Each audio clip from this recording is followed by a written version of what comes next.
L'aria del Brenta evidentemente fa bene. Il solo comune di Bassano, dati alla mano, ha 25 ultracentenari tra i suoi residenti.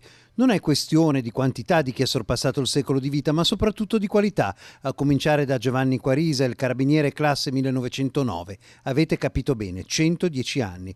Passando per Maria Ceccato, con i suoi 106 anni, per arrivare ai ragazzini del gruppo, 6 donne e un uomo, che hanno festeggiato i 100 anni nel 2018.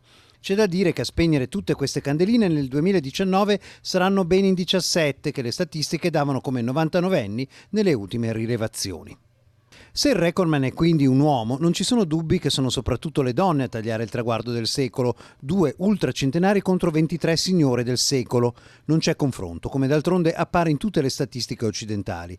In totale, dal 1914 in avanti, sono quindi in 9 ad avere visto la prima guerra mondiale, seppure in fasce. E se ci pensate, stiamo parlando di un autentico miracolo della vita, testimoni solidi come rocce e per fortuna spesso ancora vivaci nella mente e nel cuore. La loro discendenza potrebbe riempire un quartiere se si pensa che su 25 solo 5 non si sono sposati. Non abbiamo le statistiche su figli, nipoti e pronipoti, ma ci sentiamo di essere più che fiduciosi. Grazie, nonni bassanesi. In voi c'è tutto l'invalicabile Monte Grappa.